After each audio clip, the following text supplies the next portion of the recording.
Welcome back, everybody. Thank you for being with us again today for day 2 of the 5th Annual International Women's Day Summit.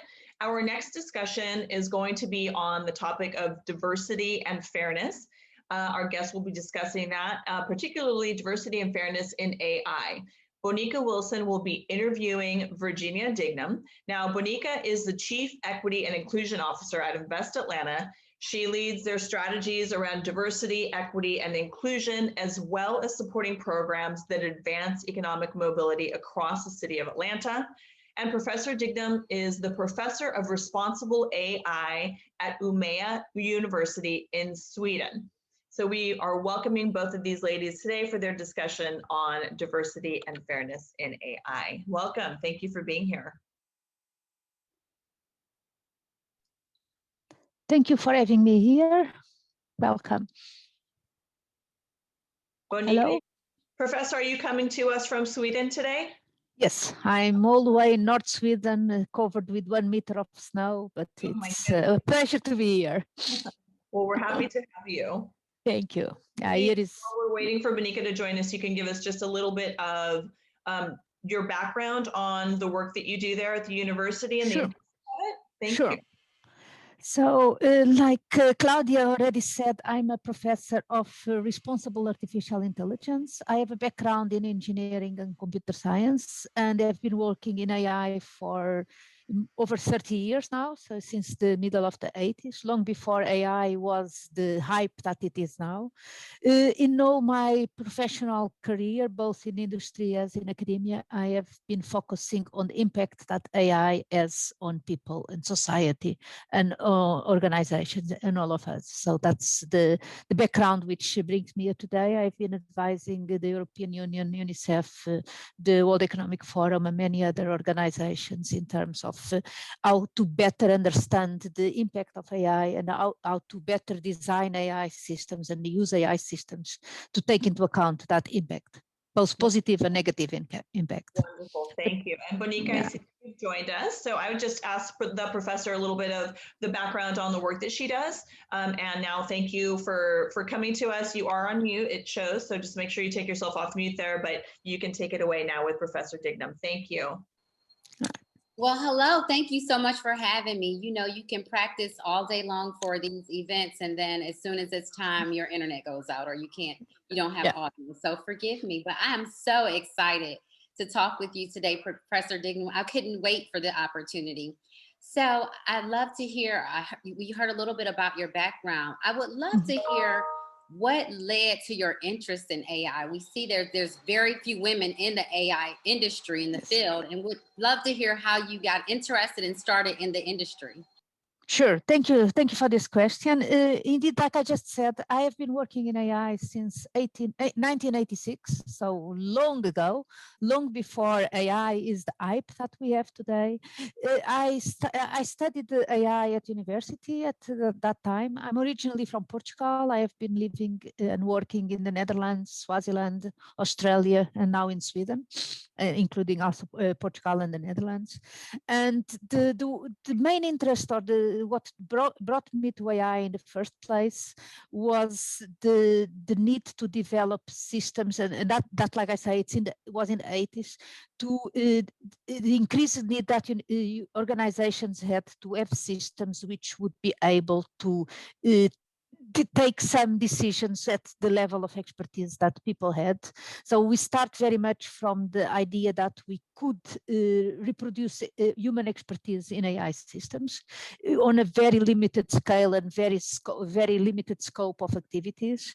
And from there, the field has evolved to what we have today, in which AI is being used and applied in across all types of applications and affecting our lives in many more ways than the ones we are aware of.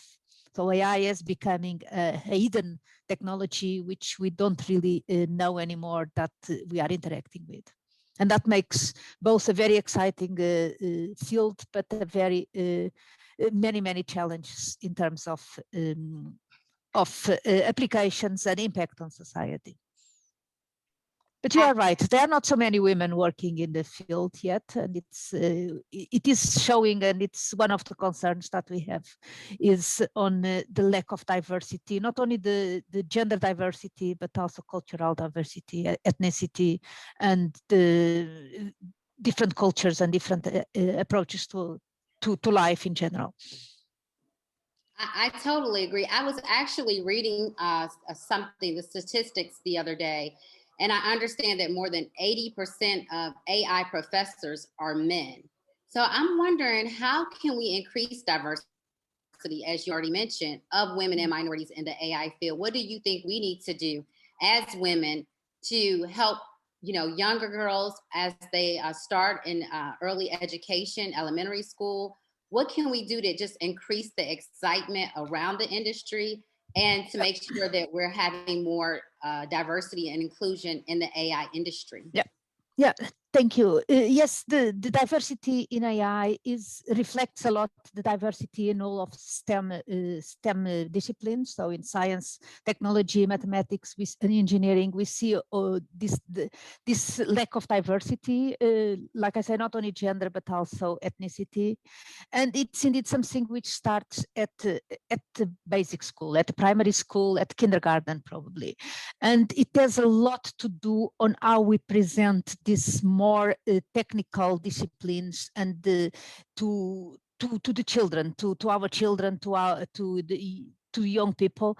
It is still very much presented from the idea that it's a very formal type of discipline, a discipline in which you will be mostly calculating, doing some mathematics, doing very formal work, hidden in some back room, and just you on your computer, and that gives some kind of impression, and it's much less attractive to girls, is much less attractive to different ethnicities and to different cultures, and we really have to show the impact, how AI is really impacting the world, how we are seeing this type of systems making choices, making decisions that impact people's lives. AI systems are deciding who gets a subsidy or not. AI systems are deciding who gets parole or not. AI systems are deciding who gets credit or not. And if we really start looking at this type of technologies from their impact, from the position in society, I think that it will be a much more attractive field for girls, but we really need to change the narrative. I absolutely agree with you, Professor, on that. When you brought up criminal justice systems and other systems, because we are introducing AI into so many other industries. What risk does AI pose in the criminal justice industry and healthcare industry specifically? I think that the risks in criminal justice and in healthcare are probably similar to the risks in other types of fields. The point is that we associate AI systems with systems that always are correct, that are intelligent, that's part of the name, and that therefore are going to make always some correct decisions. AI is not intelligence. AI is a technique which is based on the analysis of a lot of data, really millions and millions examples of data, and it extracts patterns from that data. Hello? Can you hear me? Can you guys hear me? Yes. Yes, okay. I just lost my video, but if you hear me, okay, now we are back. Sorry. Sorry, there is something wrong with this system. Anyway, so AI analyzes a lot of data, takes a lot of data into account, and finds patterns in that data. AI doesn't understand the meaning of the data it is looking at. It can identify cats in pictures, and I believe that at this moment is better at identifying cats in pictures than any of us in all kinds of strange positions and so on. But it doesn't know what a cat is. It doesn't understand the meaning of a cat. It doesn't understand that the cat is an animal which is alive, which is able to feel pain, to eat, to what. So all what we associate with a cat, AI is not possible, is not understanding that. So the decisions it takes is based on a certain type of positioning of pixels in a picture, in that case. And this happens again and again in all the decisions and all the situations in which we are applying AI. AI is looking at the data that we give it. AI is finding patterns in that data. If that data has not enough diversity, AI will never be able to make a correct decision in terms of diversity. If that data is not providing enough information about all the different people there, so if you don't have data, for instance, about a certain type of health condition, AI will not be able to make decisions on that. If the data is only collected for a certain group, then AI will be much better at identifying patterns in that group than patterns in other groups, because it doesn't, we call it intelligent, but it just is, we are not in cameras, so what happened to the camera? I'm sorry.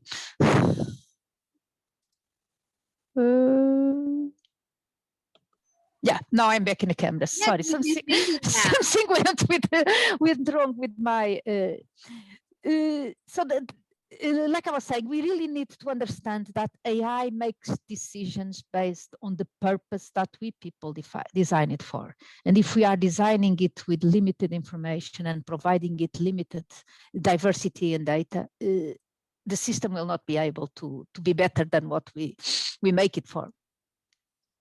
Yes, Professor. It sounds like it's like our smartphones that are not as smart as we think they are. You know, they're auto-correcting the wrong words. And so it sounds a lot like that. Exactly, so, yeah. And it sounds like what you're saying is that the system is only as intelligent as the person programming the system. Is that correct? Yes, except that it's not one person who programs it. There are usually a lot of people programming it. But again, if we don't have enough diversity in the group that is programming it, probably we don't come up with all the possible ideas or options that we would have in a more diverse group. Because the wisdom of the crowd will provide much more ideas and much more conditions, much more situations which we can program the system for. So we really need to increase the diversity in the development groups. And also we need to increase the participation of the users, of the ones who are going to be affected by these systems in the design of the systems.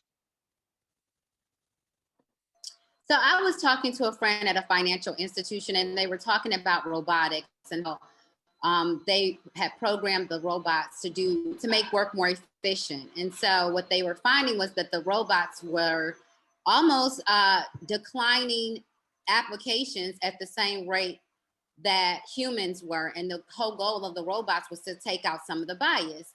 And so I guess my question is, how can we ensure in AI ethical and accurate representation of diverse populations if there is that bias that the robotics can take on from its developer or its programmer? How can we ensure accuracy and diverse populations and ethics, if you will, when we have people who have bias as programmers? Yes, of course we have bias, and we all have bias, and we all need bias, because bias enables us to focus our attention in what is important at the moment. So at this moment, I'm focusing on your voice, on your image, and not in what's happening in my back. And that is the kind of bias which makes us survive and makes us be active, be able to be active. So we cannot really ignore or eliminate all bias from the world. We do need to eliminate those bias which leads us to prejudice. And to leads us to take decisions which are more beneficial to a certain group to another group. When we develop AI systems, and indeed you talk about accuracy, you talk about efficiency, and there is where the things start. Are we making the systems accurate about what? Are we making the systems efficient on what?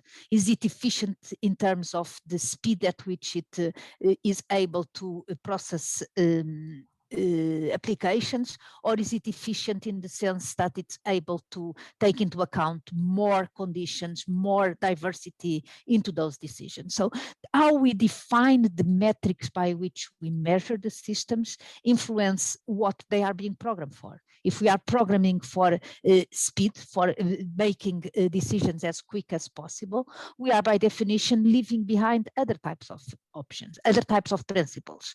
If we are programming or develop systems to ensure the overall security of a population, we probably will need to drop some of the privacy requirements that are needed to a specific individual, because we are focusing on the beneficial of the group and not of the individual. So these choices, these dilemmas that are inherent to any decision making are the issues that we really need to discuss even before anyone starts programming these systems. And these discussions need to be taken at all levels and need to be taken outside the programming room.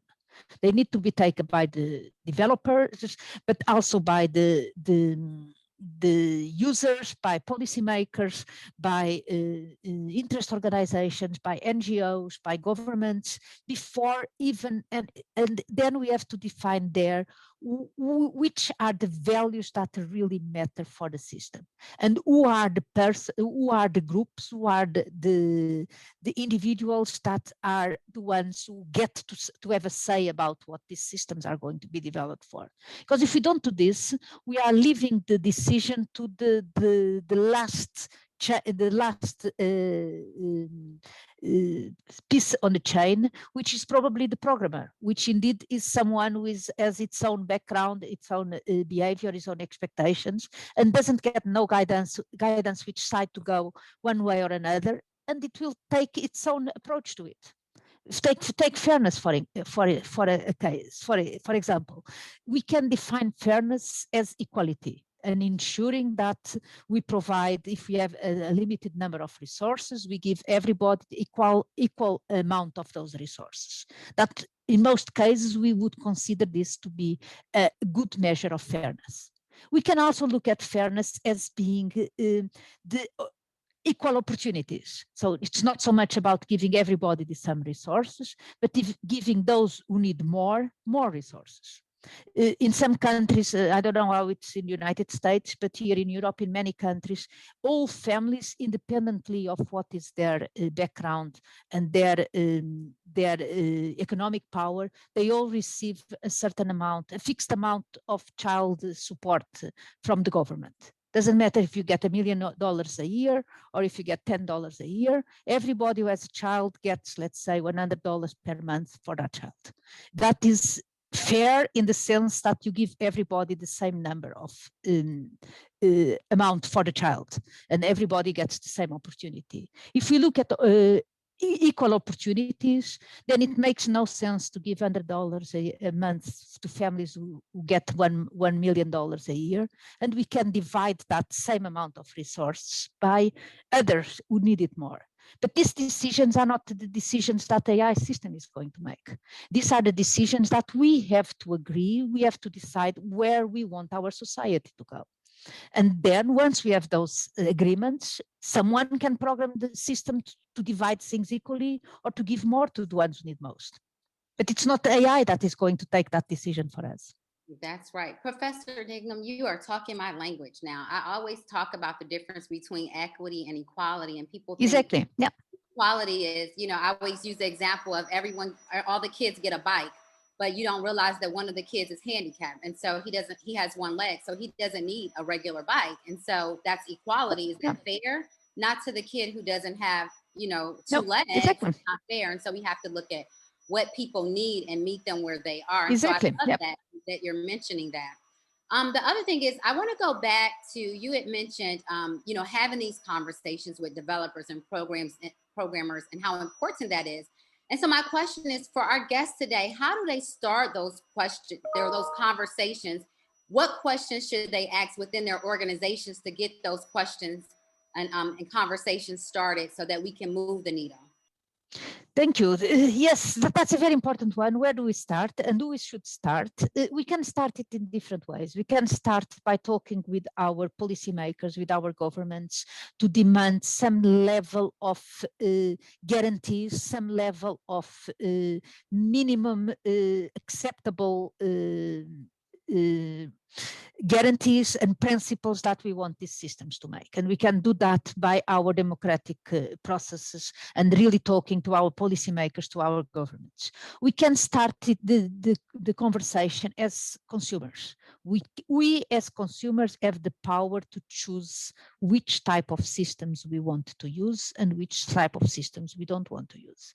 In the same way that we have the power to go to the supermarket and demand that the food that the supermarket sells us is edible or is organic or is free range or whatever kind of things.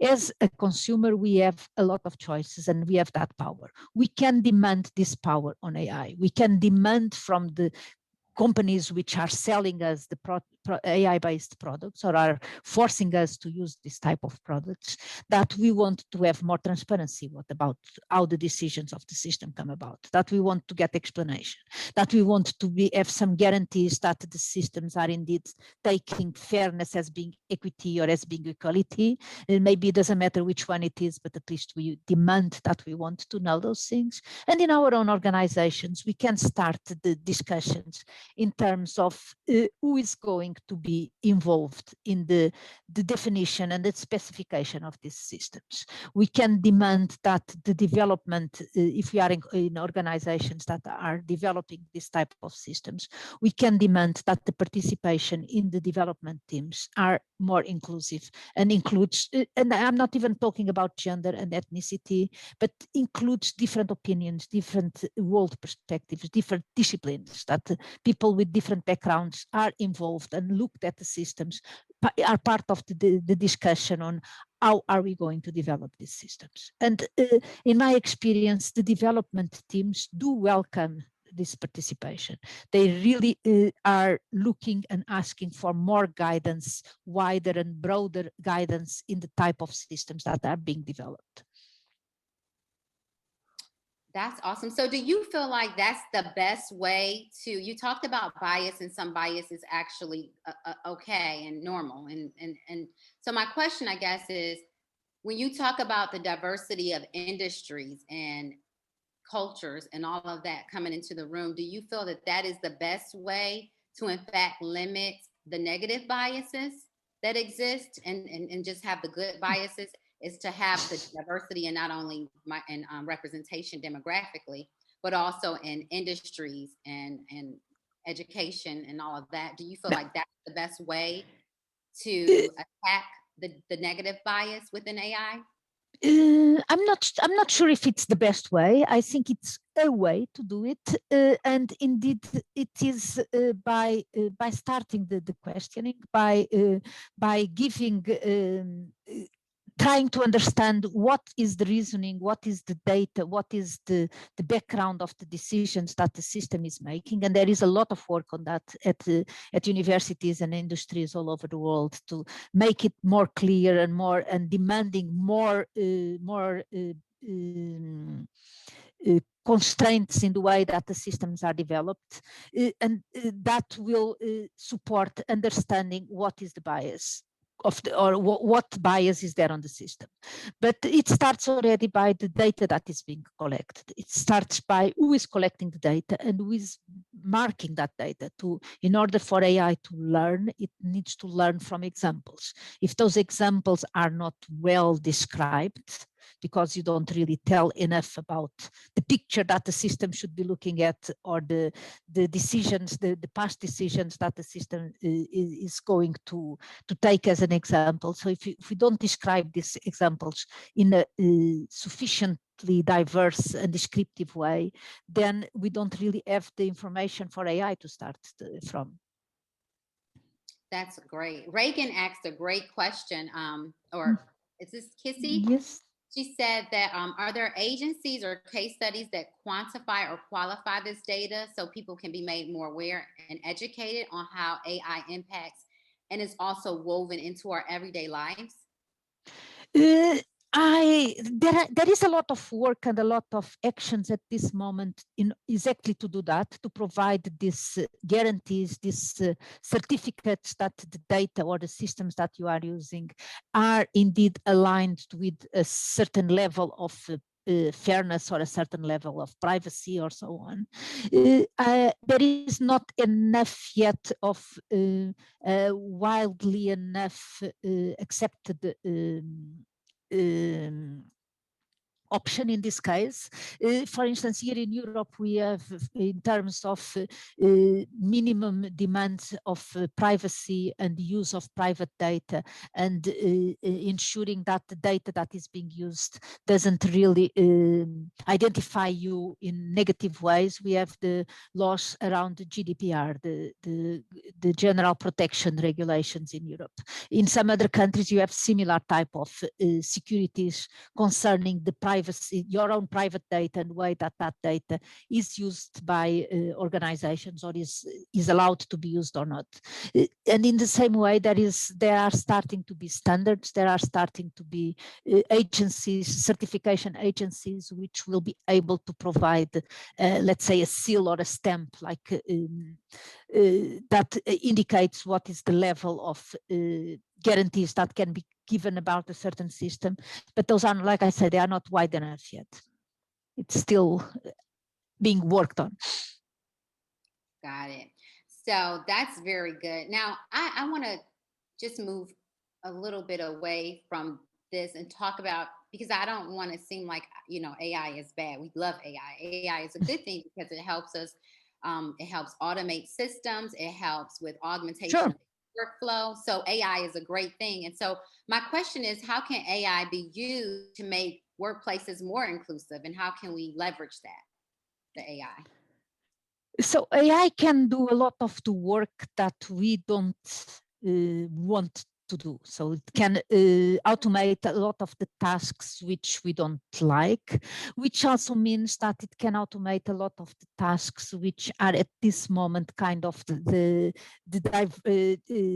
causing the brain, or let's say the tasks which are associated with a certain gender or a certain class or so on. So we can make those tasks, move those tasks to AI, which means that all of us have the bigger opportunity to focus on those aspects of work, aspects of the economy that are better aligned with our own interests, with our own backgrounds.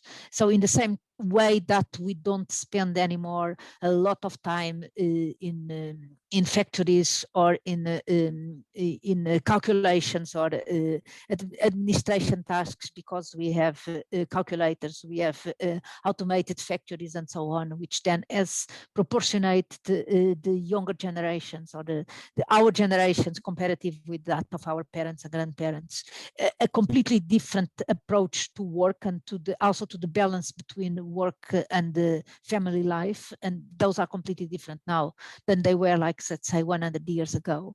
AI will, like washing dishes, someone puts there in the chat. Yes, indeed.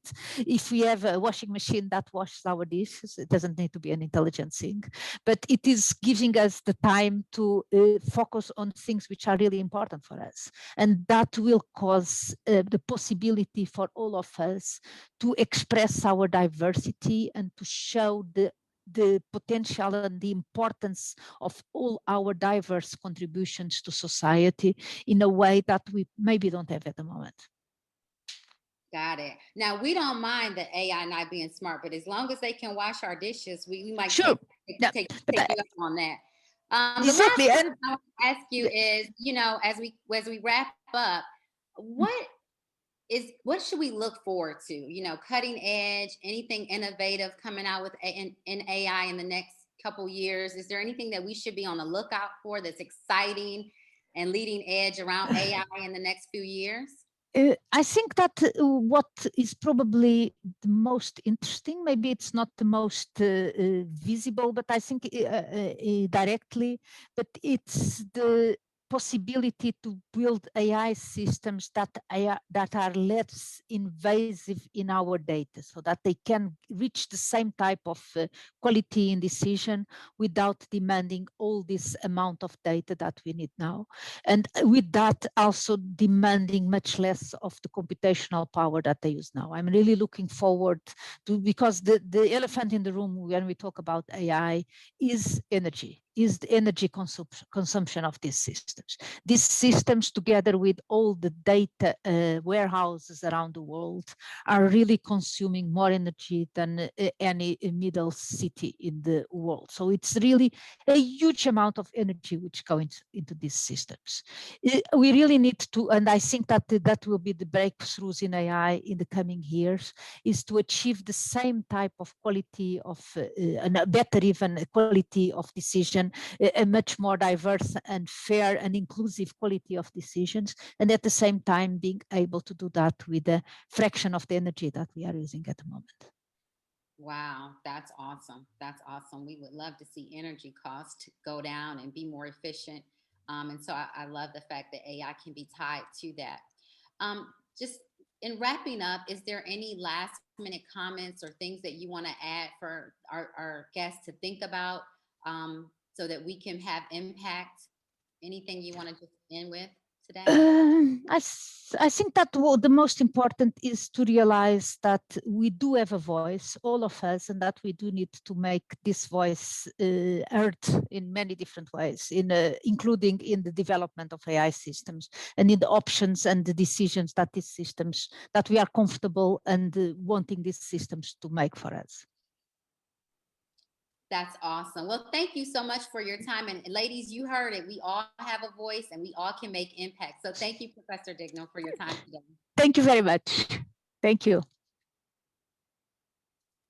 Thank you both very much, Professor Dignam and Bonica, for that very interesting conversation. And yes, a great reminder that we can all make a difference. We're now going to introduce you to Dr. Maxine Kane. Maxine, if you can raise your Zoom hand so we can find you. Maxine is the founder and president of STEM Atlanta Women. She's a senior human resources leader and entrepreneurial personality known for her innovative approaches to business strategy, diversity and inclusion, and the future of work. And Maxine's going to talk to us for about 10-15 minutes with some very valuable networking tips. Thank you for being here, Maxine. Thank you very much for having me. Good afternoon, ladies. Can you all hear me? Great, great, great. I hear that you guys have had an awesome day, and happy International Women's Day. And I have about 15 minutes, right, Claudia, to share some insight. The last time I was here, we shared some technical tips, if you will, relative to how to utilize LinkedIn in a group setting. Well, because we're not in a group setting face-to-face anymore, we had a feature called the Find Nearby. I'm not sure if you guys are familiar with that feature on LinkedIn. It's called Find Nearby.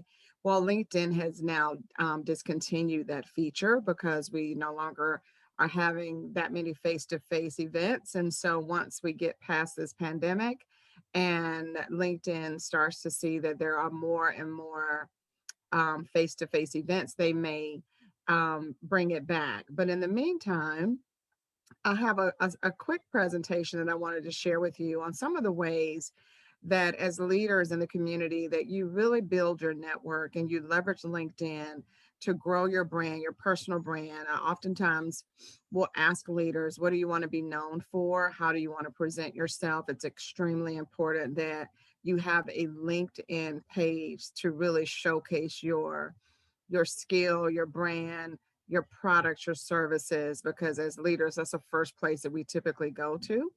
I'm also a human resource professional by trade. So I was with Verizon as a national HR leader for about 25 years. And I can tell you that's the first place that recruiters are going to go to. It's the first place that business leaders, if they're looking to staff or hire you as a consultant or a business partner, they're going to go to LinkedIn. So it's important for you to have a robust LinkedIn profile that absolutely reflects who you are as a person. It reflects you personally. So I'm not sure. I'm going to see if I can share my screen.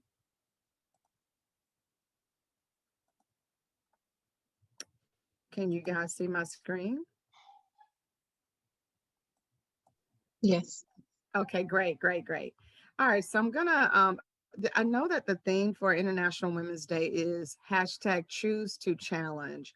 And so I want to make sure that I stay with that and to let you know that I am gonna challenge you ladies to do something with LinkedIn, but I kind of want to quickly walk through a couple of things that you may or may not know, and you may already be using some of these things, but these are the things that I find very, very important as I communicate nationally and internationally with leaders.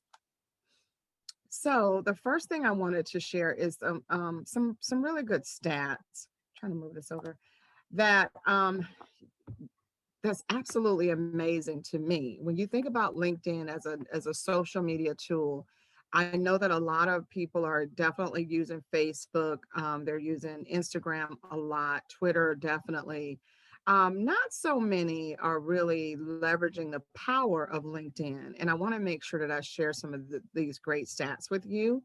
So right now, LinkedIn has over 760 million users worldwide and growing, right? And of that 760 million, 260 million are active users every day. I mean, literally all around the world, people are on LinkedIn and they're doing business and making money leveraging the LinkedIn social media platform. 40% of them are professionals and they check their LinkedIn every single day. And one thing that I like about it is that I typically only work with the senior most leaders of organizations. They typically have control and they manage large P&L divisions and budgets. And so 76% of those are high wealth executives that are on LinkedIn every day making decisions, right? 43% of those users are female, as opposed to 57% male. So we really want women to start to leverage this platform more, because it really can showcase your accomplishments. It will showcase the work that you're doing, and there's a lot of ways to really use it as a tool for articles, to showcase your work. To there's a blog space that you can update and change information because people are looking every single day. 50% of the individuals on LinkedIn are college graduates. 44% of them make more than $75,000 a year. So you really have a really good database of individuals that I think will really help us grow our businesses or our own personal brands. Let's go to the next slide here.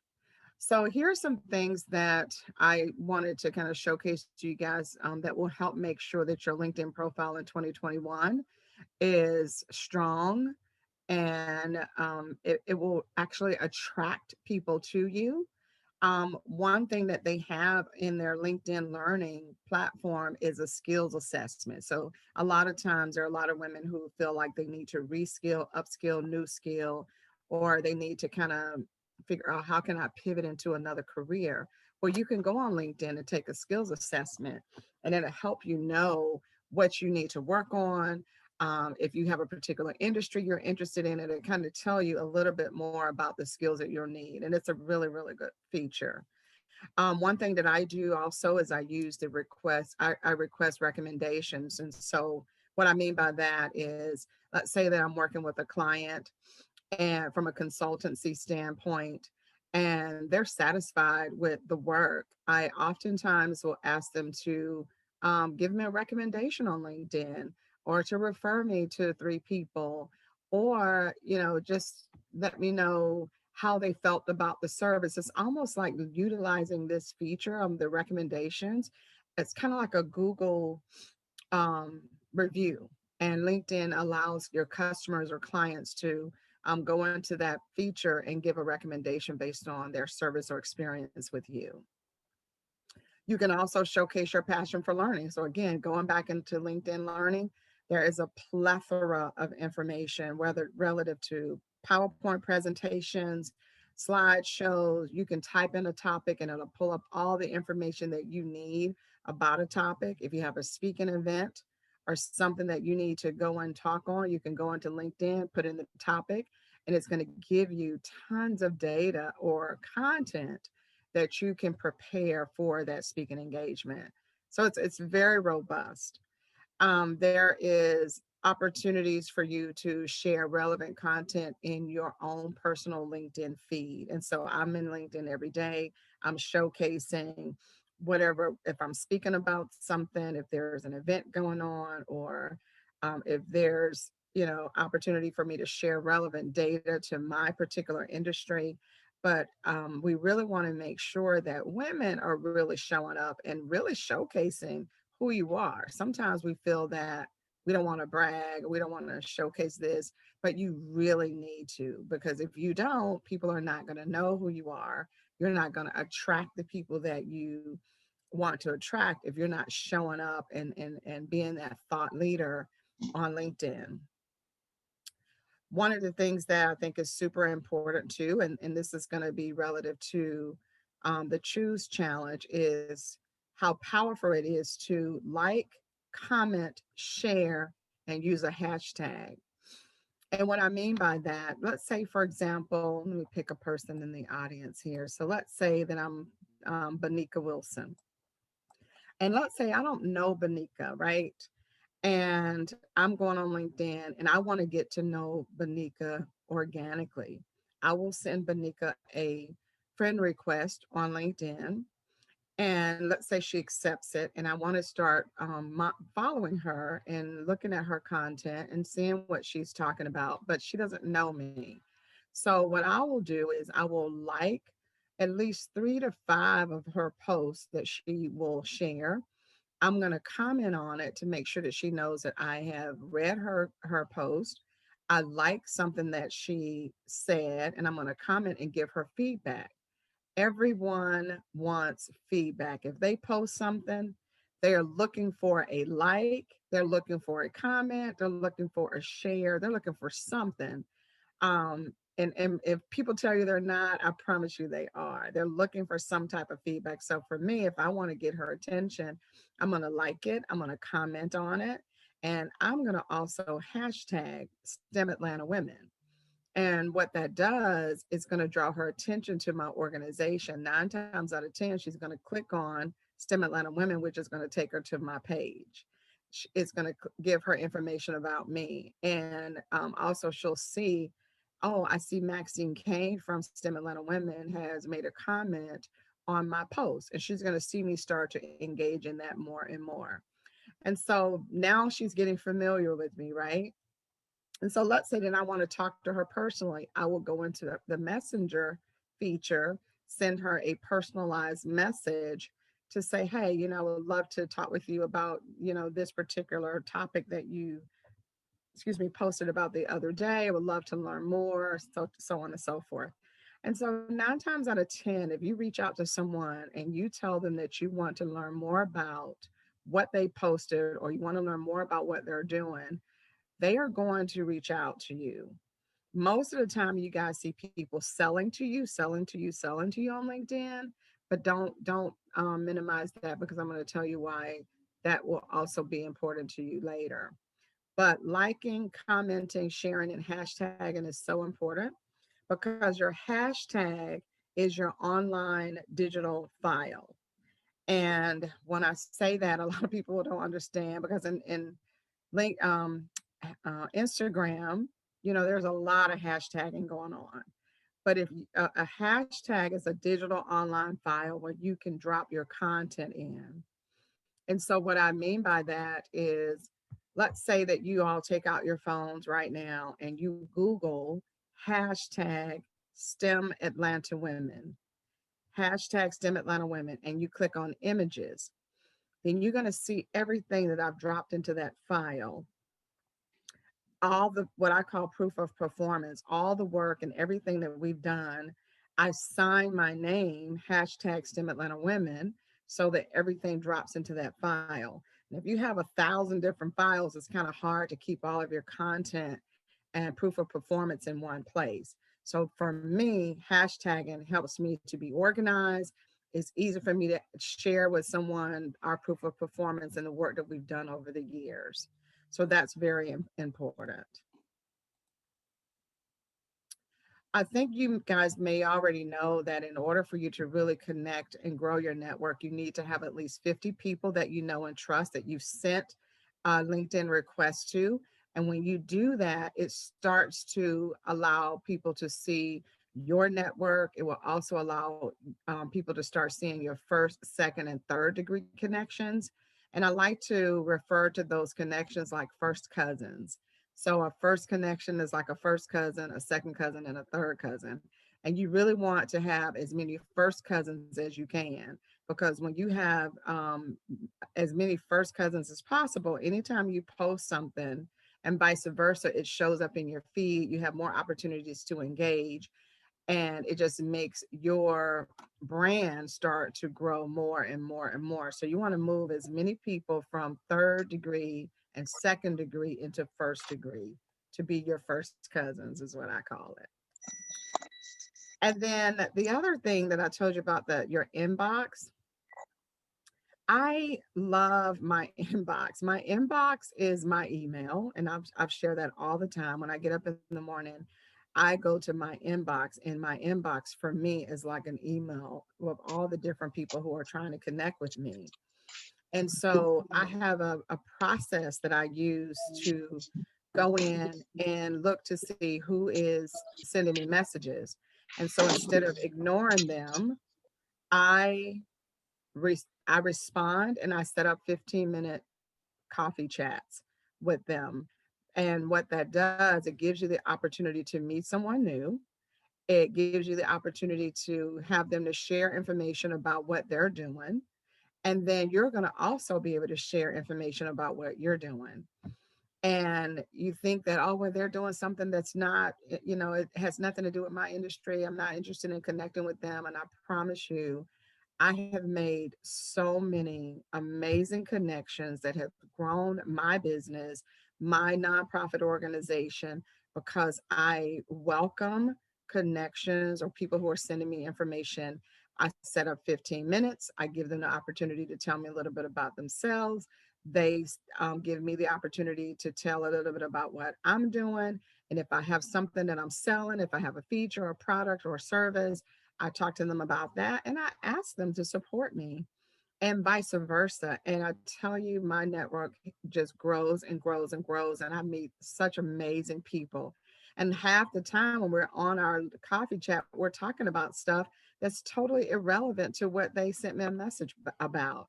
And the other thing that they do is, let's say they can't support me, but they will refer me to someone. And they always do. They always do. Claudia, how am I doing on time? Great. Looks like you've got about 2 minutes left. How's that? All right, we're almost there. We're almost there. I'm going to skip over putting your best foot forward, that you all understand what that means. One thing that I have here is about Enrich media. So video, video, video is everything on LinkedIn. I promise you, I promise you, I promise you. And then if you're going to post a picture, please make sure that you're using very rich images, because if you do, it's going to drive more people to your post. LinkedIn loves videos. They love, love, love it. And one thing that I wanted to showcase is an example. My daughter is a recent college graduate from Kennesaw State, and she shared with me that she was having a hard time finding internship opportunities, and she asked me to post something for her on LinkedIn. And so I didn't just post just content, I also posted her picture. And obviously it was a very rich image. I gave a little bit of information about her, and you'll see that within 48 hours, she had received 975 likes, 175,000 views, and 114 comments and recommendations on internships.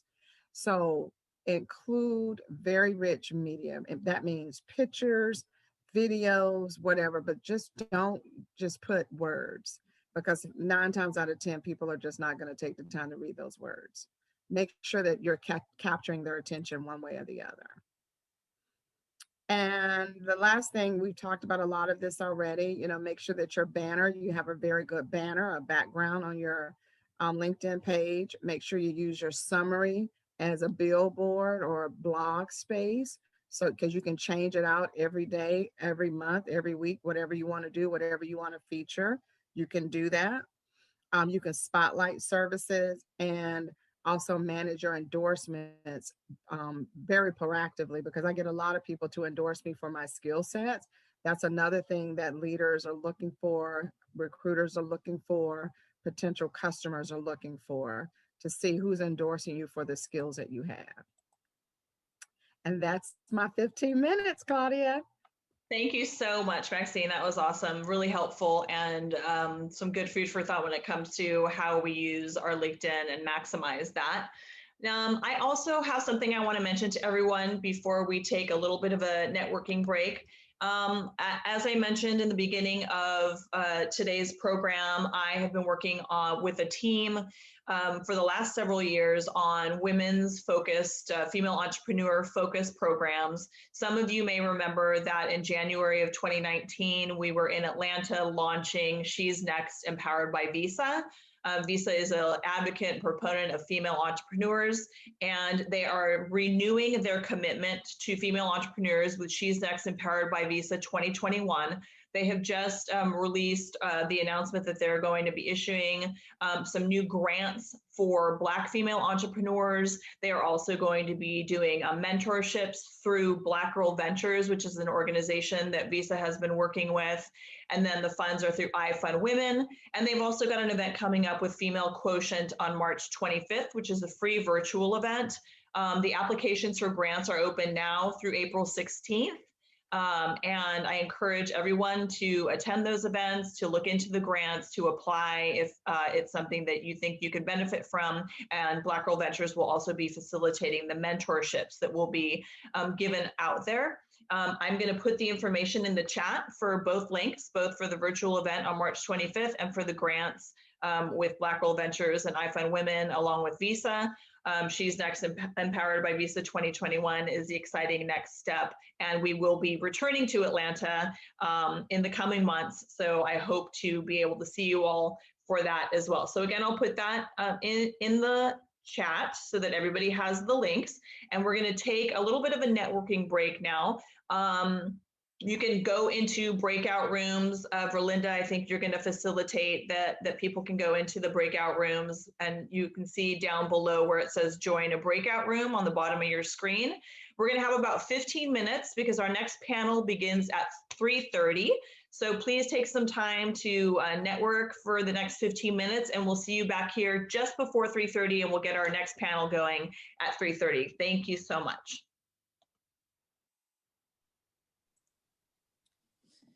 And if you would like to know how to get into the breakout rooms, at the bottom of your screen, press the 3 little dots and you should see breakout rooms at the bottom, and you could join whatever room you would like to.